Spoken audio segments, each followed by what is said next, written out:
The quest. Throughout history and literature, there have been many famous quests. Moses for the Promised Land, Gawain for the Holy Grail, Marco Polo for China, Ahab for Moby Dick, Frederick Douglass for freedom, Don Lawson for the perfect game, Billy Pilgrim for truth, Chuck Yeager for the speed of sound, Charlie Brown for respect, Neil Armstrong for the moon. And in 2021, my wife Barbara and I went on our own quests using modern technology, the phone and the internet. We traveled through Manhattan, the Bronx, Westchester, Putnam, and all through New York State. And on February 11th, we were successful when the Moderna went into our arms. I read this before, but this and the next one will only make sense probably to people in the U.S. But this leads into the second one. Who am I? He said that my wife was ugly. Well, maybe she is, but he shouldn't have said it. Then he said that my father helped kill a president of the United States and a tabloid published it. Then he told everyone I was a liar and made lying part of my name. Did I physically attack him? No. Did I keep saying what a terrible person he is? No. Rather, I called him a great president and called for his reelection. After my student days at Harvard Law, Professor Alan Dershowitz, at that time a liberal, said I was the best student he ever had. Yeah, that was before I became a whore. Well, the second one, who am I? In 2015 and 2016, I called him race baiting, xenophobic, religious bigot, jackass, nut job, loser as a person, and unfit for office. And I said, I'm not voting for him.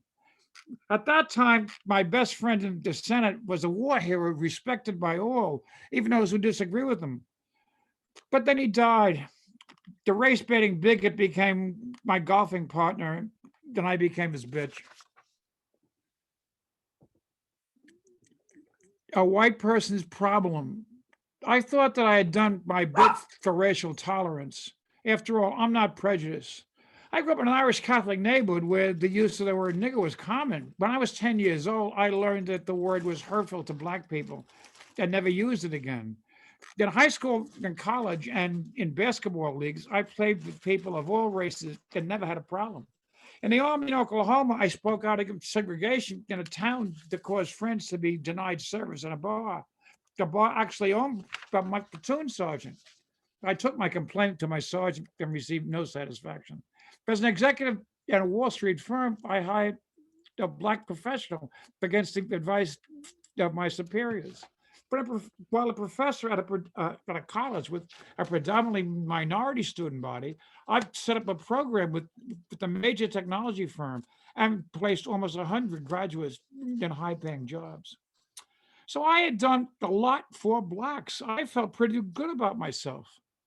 I didn't understand the goddamn thing until the George Floyd atrocity brought it all home. I had done things for Blacks, but never understood what it meant to be Black, never walked a mile in their shoes. I never got turned down for a job or promotion and thought it was because of my color. Had to teach my children how to behave when stopped for the traffic infraction. Was complimented by my speech or intelligence as though a surprise because of my race. Felt I had to act white to get ahead. So what have I learned? I'm really not sure, other than we should not think of doing things for people, but rather with people. I think that would be a start. Thank you for listening to my rants.